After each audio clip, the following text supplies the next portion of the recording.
Good morning.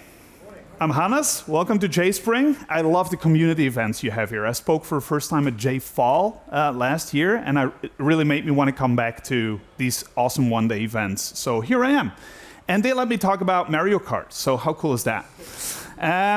So I'm here to talk about careers, but I'm mainly going to also talk about Mario Kart. And the reason I chose this as a frame of reference is because, well, you know who Sinterklaas is. I live in Belgium, so Sinterklaas is our slightly racist version of Santa that we use in Belgium.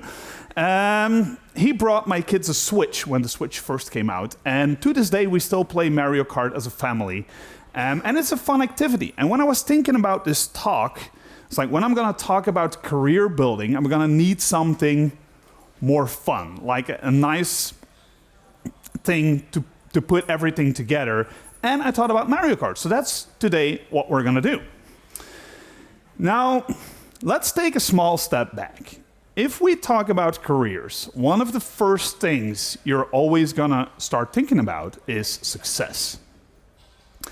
And now allow me to introduce myself. So my name is Hannes. I work for a company called Axxes, and since 2 years we also have an office here in Utrecht. If you want to know about that, talk to Roel. Don't talk to me. Talk to me about the technical stuff. But I can talk about myself like this. I am a principal consultant at Axxes. I used to be a coach for 66 .NET developers. I had to promise my Dutch friend not to mention too often that I do .NET instead of Java, so I'm only going to mention it like 8 or 9 times. My wife's name is Barbara. We have 3 beautiful children. I combined 2 degrees when I was graduating college. I'm an international conference speaker. I'm a Microsoft MVP and an Service Bus champ, and I build guitars for a hobby. Pretty awesome, right? So, like, if you look at that list, a very successful person, right? I could also introduce myself exactly like this. So I'm Hannes. I'm definitely not the best programmer. I was bullied, like, all through high school. Being a nerd in high school is tough. Before I was successful in college, there's 2 years that I completely bombed my exams and completely failed. I'm still a little bit overweight. It's getting better, but like not doing too well. I had a severe burnout and depression in 2012.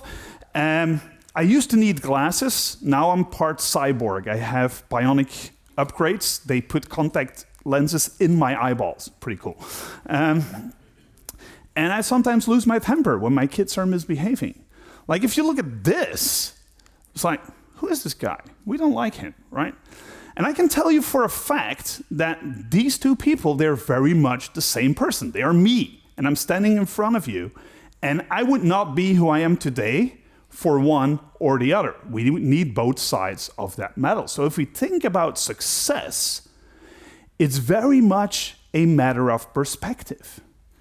And especially in these days of social media, we are presented with very, very unfair comparisons. Because what do people post on social media? Most of the time, they're posting their highs. It's like, I did a cool thing. I achieved a cool thing at work. I did something awesome. Went on holiday. Sometimes they post the lows as well. Almost never do they post any of the business as usual. Like, you got up in the morning, you went to work, you did your thing, you went home, you cooked dinner, you went to bed. Like, nobody posts that. But when you look at your own life, you see all of it. You see the highs, you see the lows, you see all the business as usual boring days. And you're comparing it to other people's highlight reels, because that's what you're seeing in your social media feeds, right? You're seeing everybody's highlights, and you're comparing it to your own unedited footage. Has anybody ever edited footage of themselves? It's brutal. Like, watching yourself talk, like, no fun at all, right? And that's what your life is. Like, you're looking at your own life and it's unfair. Like, all these people are doing awesome stuff and I have this boring day. Let me tell you, all of them have boring days. And it's just an unfair comparison.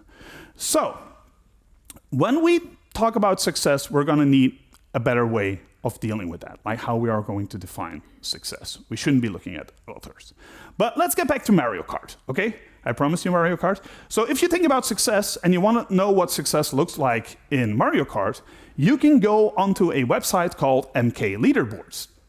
It's what I do. Like, I want to know what success looks like. I'm going to Google it, found the website, and I'm seeing this guy there, Alberto. Now, what MK Leaderboards is, it's this website where people can post proof of lap times that they drove at certain tracks, and all the tracks added together, it combines in your rating, and the lower your rating, the higher you are on the ranking, meaning Alberto is the best guy in the world. So how good is that really, right? What does that mean? So if you see a video of Alberto driving, it looks a little bit like this. And if you've ever played Mario Kart and you look at this video, you will realize that mere mortals like us will never be able to drive these lines, right? It's ridiculously good. But when you look at it, it's like, okay, how am I going to achieve that? I want to be successful. Am I going to look at Alberto? Is that what I'm going to do? Is that what I'm going to compare myself to? Well, that wouldn't be really fair now, would it?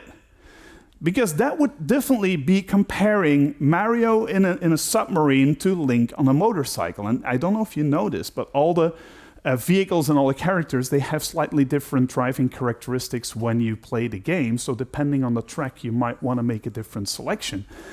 But it's just an unfair comparison. It's like comparing apples to oranges. You shouldn't be comparing yourself to Alberto. Because what's going to happen if you do that? This is you comparing yourself to Alberto, and you're staring at that peak in the mountain, and Alberto is there, right? And if you start training in Mario Kart and you start training really, really hard, the first thing that's going to happen is you have to go through that valley. Because as soon as you start really training, that's when you realize how good Alberto really is, right? And that's this realization, and we see this in our jobs as well. As soon as we get better at something, we start to truly appreciate how good the really great people are, right? You start to get an appreciation. You're a cycling country, right? So if you start riding a bike and you start training on a road bike, and you will see professional cyclists in the Tour de France, if you have a little bit of a frame of reference, you start to appreciate how good they really are. That's what's going to happen. You're going to go through that valley. So it's going to seem worse. You're going to be further away from Alberto. And that's really bad.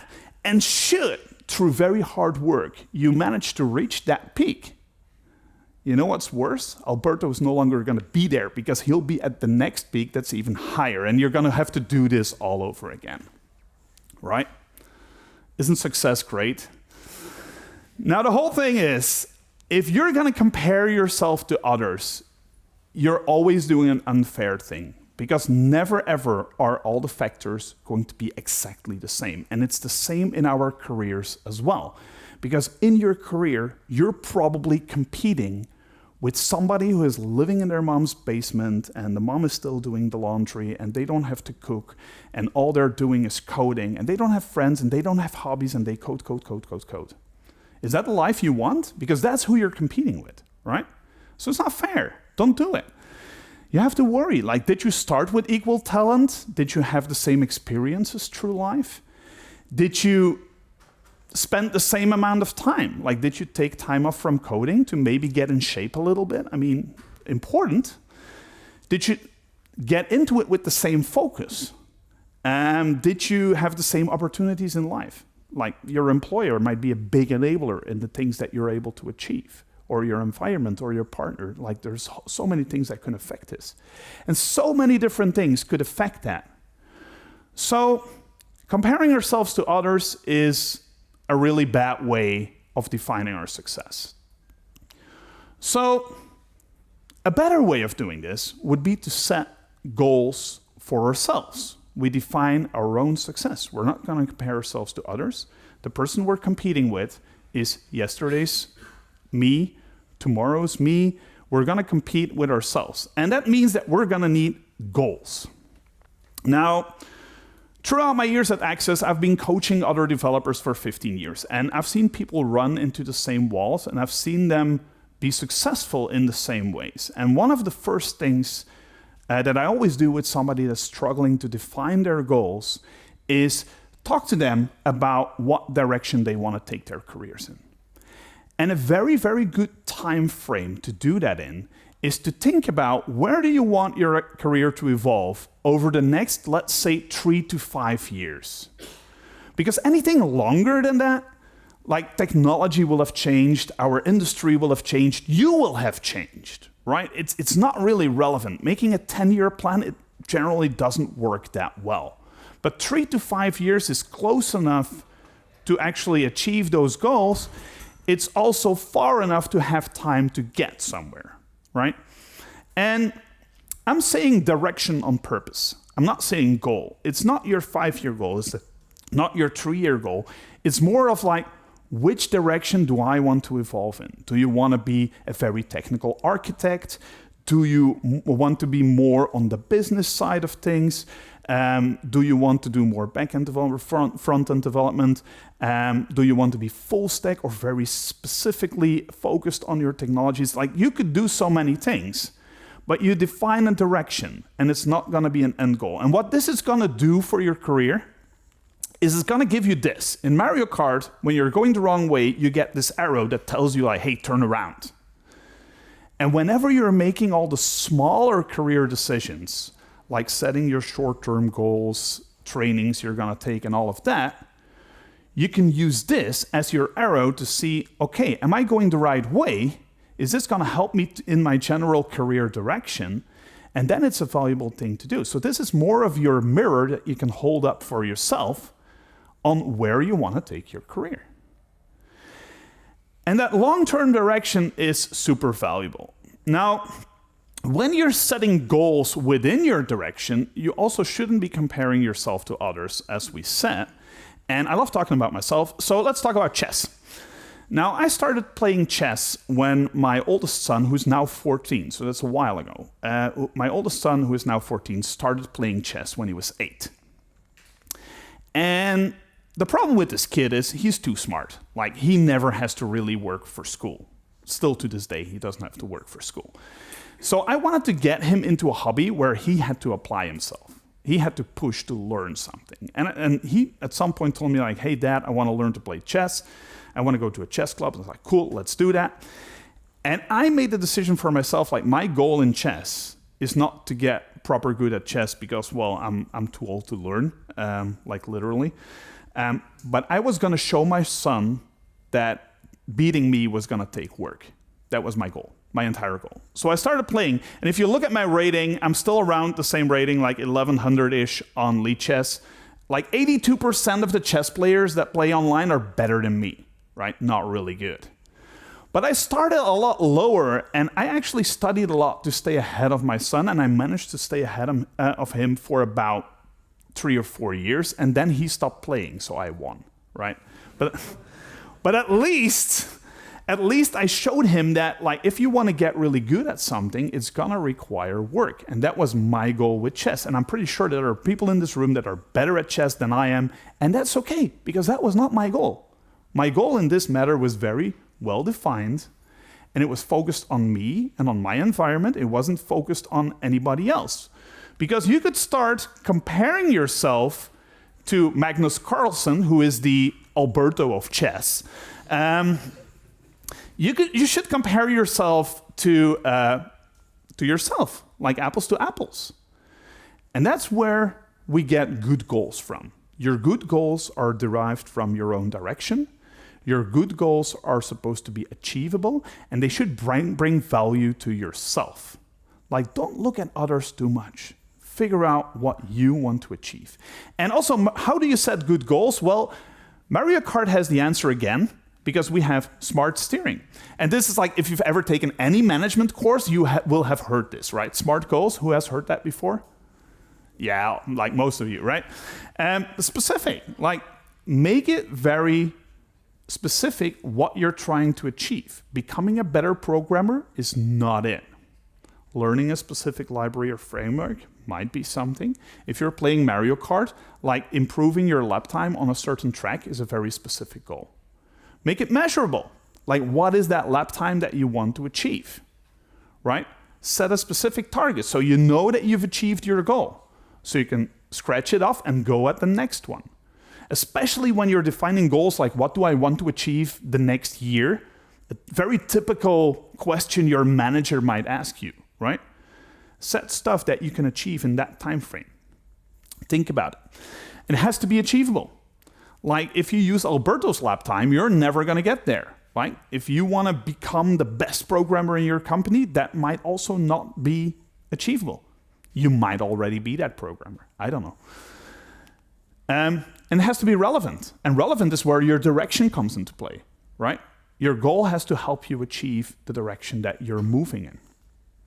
And time-based. You have to decide when you want to reach this goal. It's not to put pressure.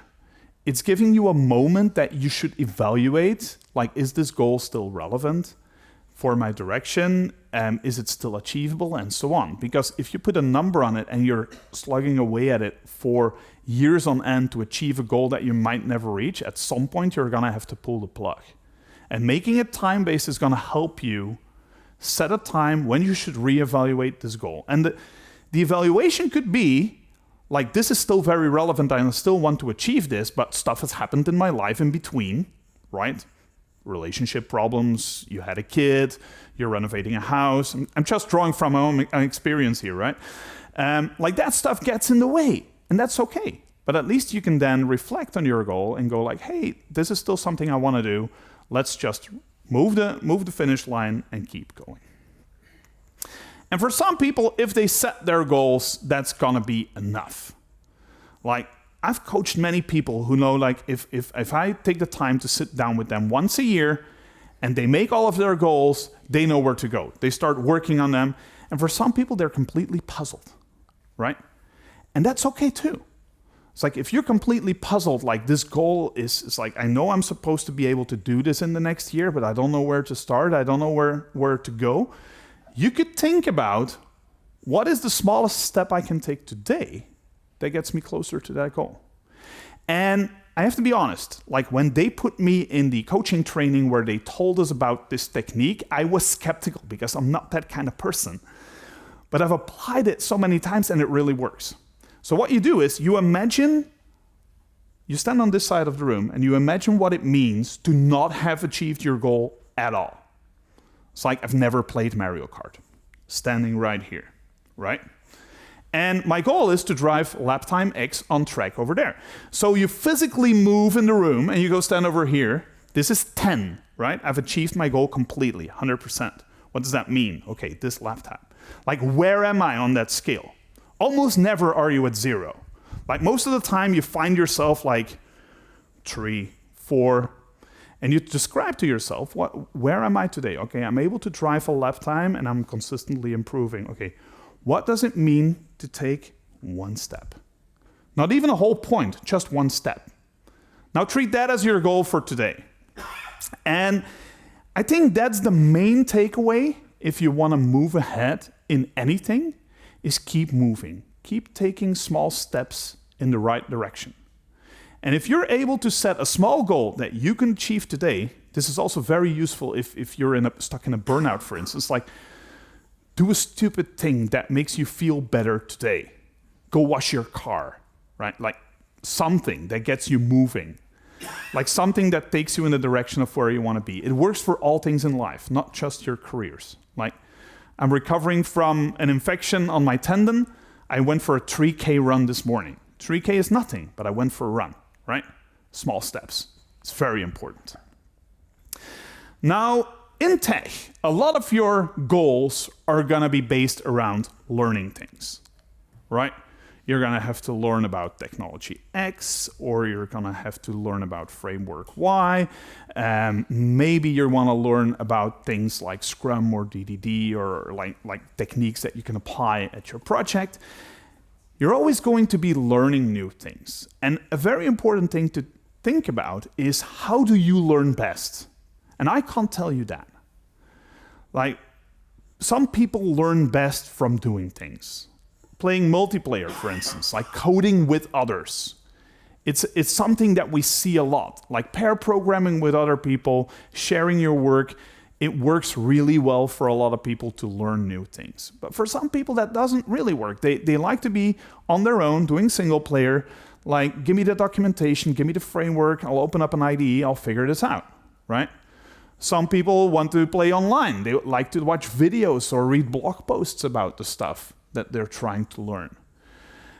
Some people like to be old school. They play wireless, they play offline, so they like to read books, right? Like, none of these techniques is better than the other, but you gotta figure out what works for you.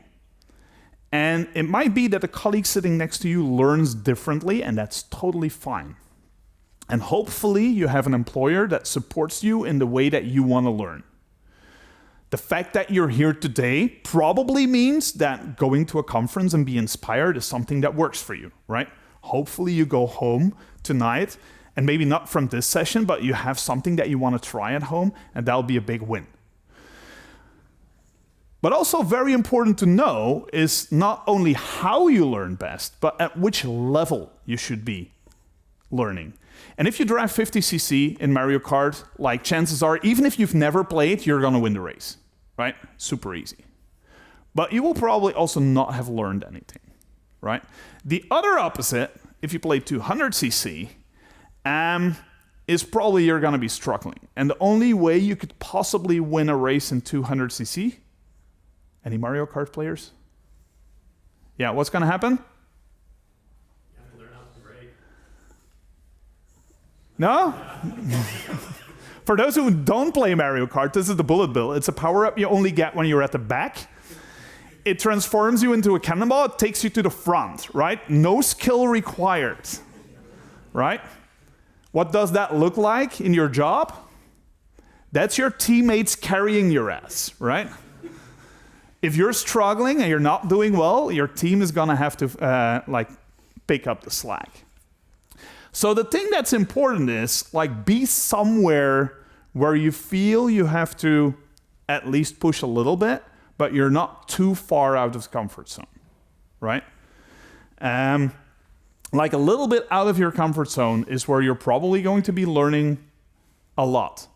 Now, that looks different for everyone what that means, right? I would probably, like, a friend of mine has a mug that I'm really jealous of, and it says, "Life starts where the comfort zone ends."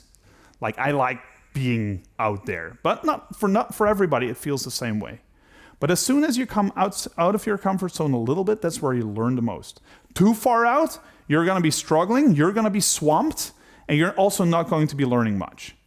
So a little bit outside, that's where it needs to happen. And in Mario Kart, like, you play at the level where you feel like I can almost win, and I just have to get a little bit better, right? A little bit better. And you can taste it win. And it makes it so much sweeter when you finish second for the first time. It's like, okay, I can get there. And that's what that looks like in your career. It's like when you feel like you're closing in on your goal, you're at step 9, right? You've done this exercise a few times and you're here. And you can almost taste the last step you gotta take to be at 10. It's like, it's so empowering and so motivating to take that last step and to push through. And you'll see it's like when the goal comes closer, you're really gonna push to finish. And you'll achieve the goal, and then you'll start looking at the next one. But that's how you deal with learning. And learning is gonna be super important in your careers. And I really, really hope that you're in an environment where you can find your way of learning. But then there is this little bastard that pops up. Like, you're pushing hard, you found your directions, you're setting goals, it's all working well, and then it's like, fuck.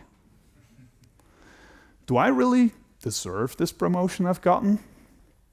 Am I really the person who is supposed to be telling this story to the C-level executives? Am I really supposed to take the lead on this new project we're doing? I don't know anything, I've never done this, right? That's your friend imposter syndrome. And imposter syndrome is when you feel like you don't really deserve where you are, right? You don't really deserve the chances you've been given, and you're faking it, right? And everybody might pull the curtain and expose you at any time. That's what imposter syndrome is. And all of us struggle with this at different levels. And it's very unfair, but imposter syndrome hits the women on our teams a lot harder than it hits the men in general. Be aware of this. If you're a man on your team, know that this is gonna hit the women around you a lot harder. So you might need to tell them a little bit more often that they deserve where they are. Because the way this works, especially now, when times are tough, people are not in the business of handing out free opportunities.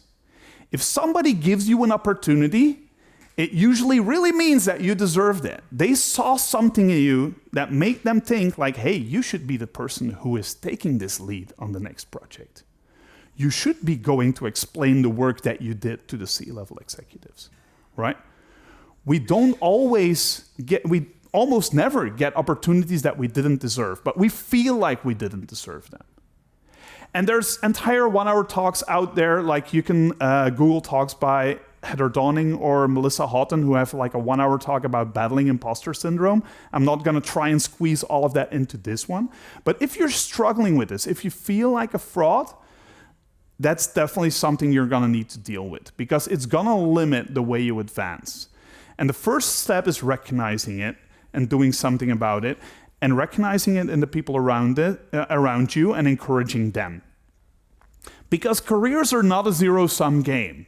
If we lift people up around us, it's not putting us down. On the contrary, if we all lift up each other, we're all winning together. Nobody has to lose to lift anybody else up. Now, at some point in your career, you might be pushing really hard, and you might completely crash. Now, what it looks like in Mario Kart is you're probably driving Rainbow Road, because, well, that's where stuff goes wrong. And you're driving Rainbow Road, and you're pushing really hard, and at some point you find yourself midair, right? For myself, it's like I had made coach at Axxes. I was at a new customer. I was doing fun stuff. My kid was born. It's like life was great. I was achieving great things. I felt like I have everything in place. Woke up one morning, wasn't able to get in my car and drive to work. Like, nope. So I called my HR manager. It's like, hey, I'm not feeling right today. I'm not coming in. I don't know what it is. Gonna see my doctor. I'll let you know. Went to my doctor. It's like, yeah, maybe you're a little bit like overtired from all the stuff you're doing. So maybe like take 2 weeks off. It's like, 2 weeks? I can't afford 2 weeks. If she would have told me at that time, like, you're gonna be home for 5 months, I would have gone straight back to work, right? But that's what it ended up being. Like, I burned out completely. And burnout happens mostly to the people who are pushing hard and the people who think that when the going is tough, you can just push a little bit harder, right? And that's what I had done. I always pushed a little bit harder, and I neglected myself.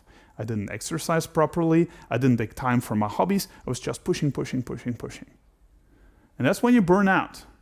Burnout doesn't happen to the people who are just coming into work, doing their 9 to 5, going back home, being with their friends or family. You might bore out. You're not going to burn out, right?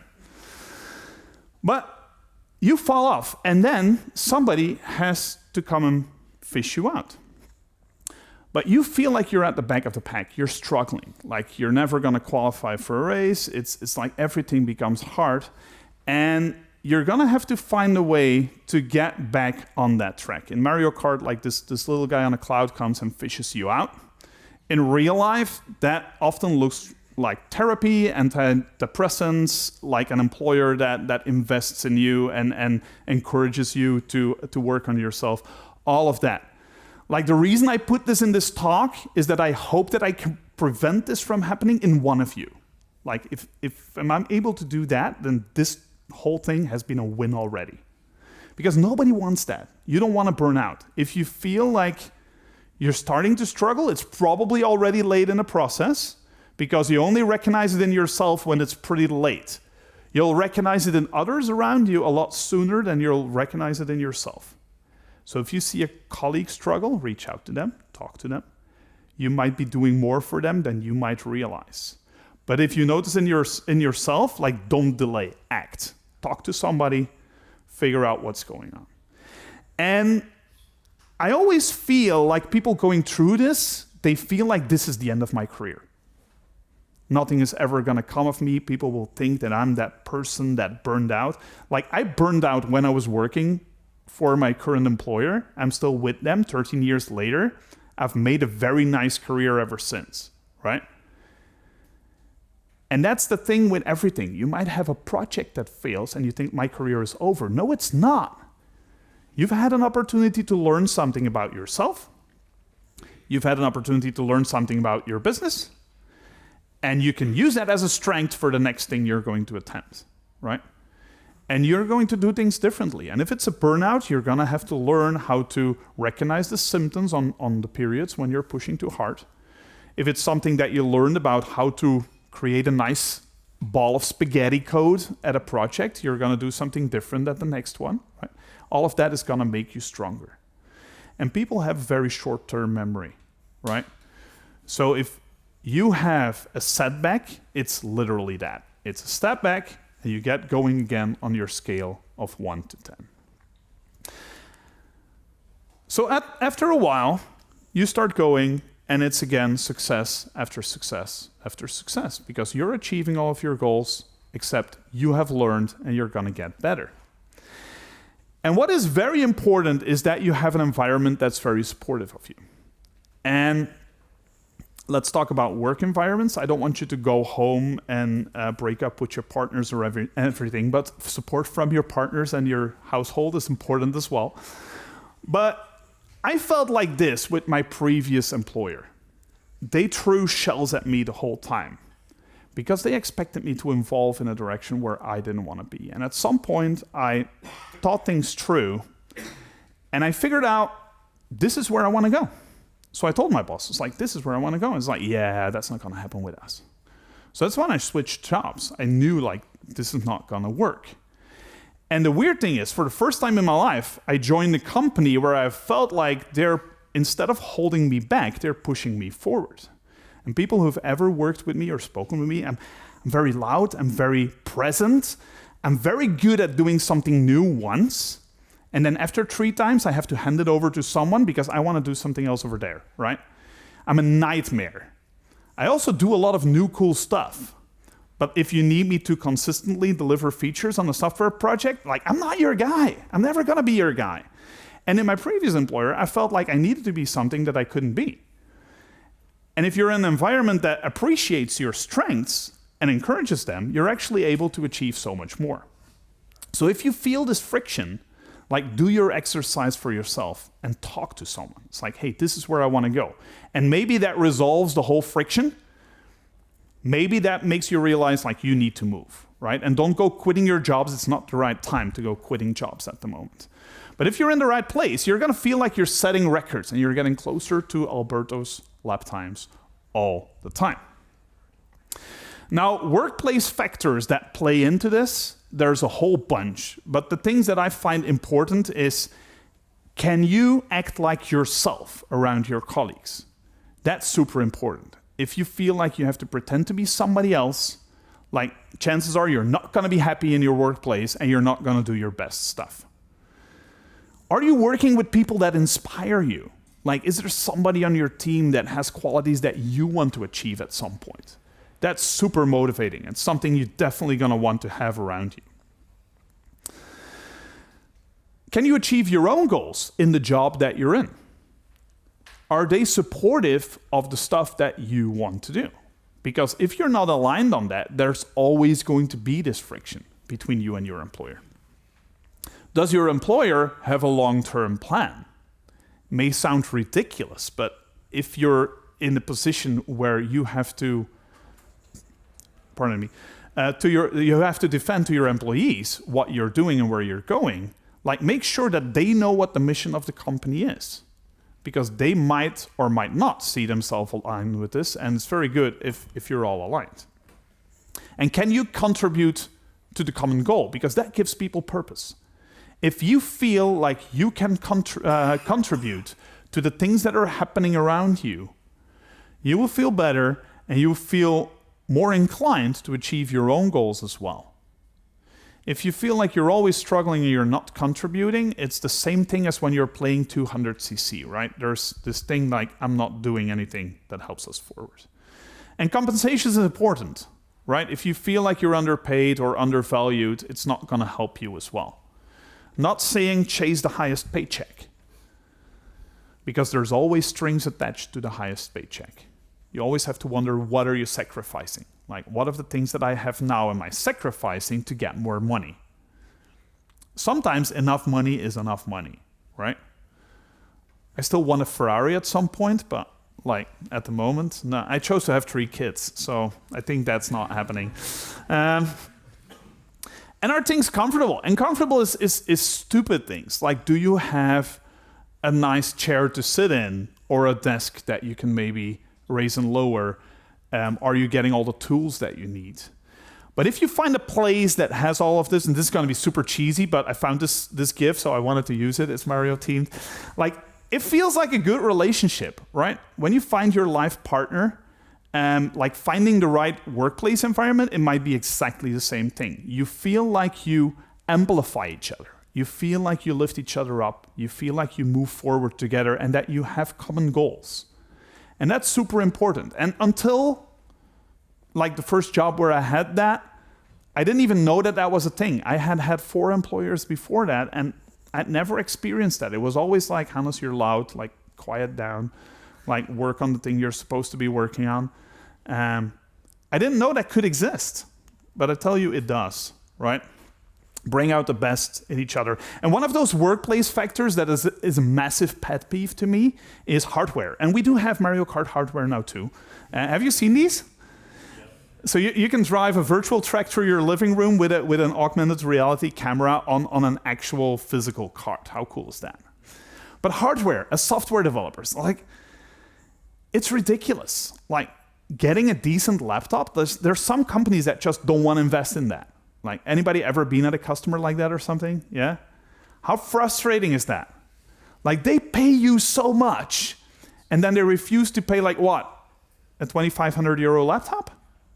Come on, you're costing more by the end of the month.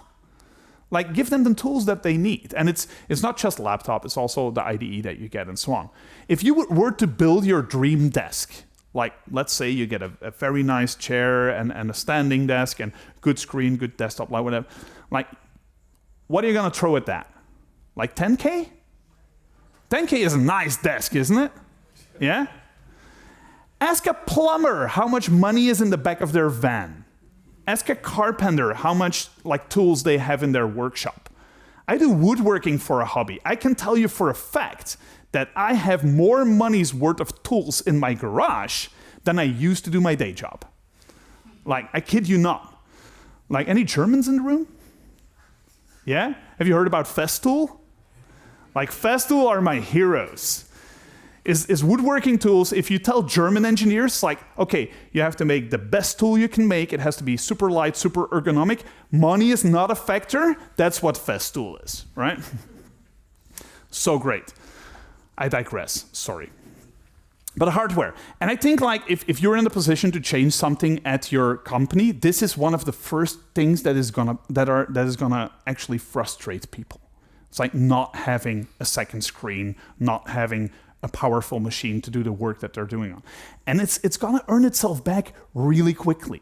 Because if you lose one person on your team, that's probably got the same cost as giving your entire team new laptops, right? That's the ballparks we're talking about. Like, don't skimp on this, don't do that. And then there's this, branding yourself. I'm branding myself on this stage right now, but chances are that you're gonna have to brand yourself at your employer. And this is hard, and it's something I've struggled with myself in the past. It's like, take credit for your own achievements. Make sure that the people who are handing out the promotions, who are handing out the pay raises, who are going to be in control to decide who is going to lead the next project, that they know what you're doing. And chances are that you might feel like, yeah, but that's bragging, right? I don't want to go and brag. I want people to notice what I'm doing. Like, guess what? Like, the douche who's sitting next to you might take credit for your work and he might get your promotion, right? I specifically said he because it's probably a dude. But it's like, if people are not aware of the things that you're doing, like, nobody's gonna hand anything to you. So at some point, you're gonna have to decide to use that sound horn that we also have in Mario Kart and like tell people about what you've done. And it's not bragging, it's just branding yourself and making sure that you get the credit for the stuff that you have achieved.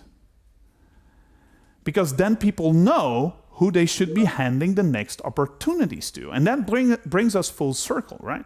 You're getting that opportunity because you deserved it, but the only way that they can know about what you deserve is if you tell them, right? But also, tell people about where you want to go. Talk to your manager. He might be willing to give you the opportunity. Sorry, might be willing to give you the opportunity to move where you want to go, to give you that opportunity on the next project. Because if you brand yourself and you tell people, like, they might actually help you. Most people are not assholes, right? There's a Dutch guy who wrote a book that's really good. De meeste mensen deugen, right? Rutger. Excellent book. If you've not read it, I think that the English title is Utopia for Beginners or something like that. Yeah, like, definitely worth a read. But most people around you are willing to help you. You just have to let them know where you want to go, where your goals are, where your direction is, like what you want to do. And all of them around you might be willing to help you along. We've got 5 more minutes, so I'm just gonna give you a slide to remember. Remember that success is a matter of perspective. We look at the others around us and we see the highlight reels. Like, make it a fair comparison.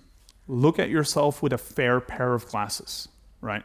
Or implant contacts. Like, find your direction. Figure out where you want to be in 3 to 5 years. And don't make it an end goal. Make it like in that direction. Senior backend developer, something like that. Set your goals smart. Like, ideally for a time frame of less than a year. And make sure that you reevaluate them when the time comes to evaluate them. When you're learning things, go outside of your comfort zone a little bit, but not too far. Make sure that you keep moving and that you keep learning. Find an environment that works for you, right? An environment that works for your buddy might not be the one that works for you. Be critical of this, evaluate it, but again, don't go quitting your jobs just quite yet, right? Talk to people first. Work on your branding. Make sure that people know who you are, what you've been doing, and make sure that the people around you get recognition for the work that they do. It's the best way to make friends around you and your team is if you go tell the manager, like, hey, you know the cool thing that Caroline did on the team? It's like, go tell them. Give her credit for the work that she did, because she might not be doing it herself. You'll make a friend for life, I guarantee you. Battle your imposter syndrome and help others around you battle theirs. But your life is more important than your job. No job is worth burning out for. No job is worth going through 5 months sitting at home and trying to lift yourself up again. But if you're in a great job, keep at it, keep moving, and achieve all of your goals. I hope you all got something out of this. I hope you all like Mario Kart, and I hope you have a great J-Spring today.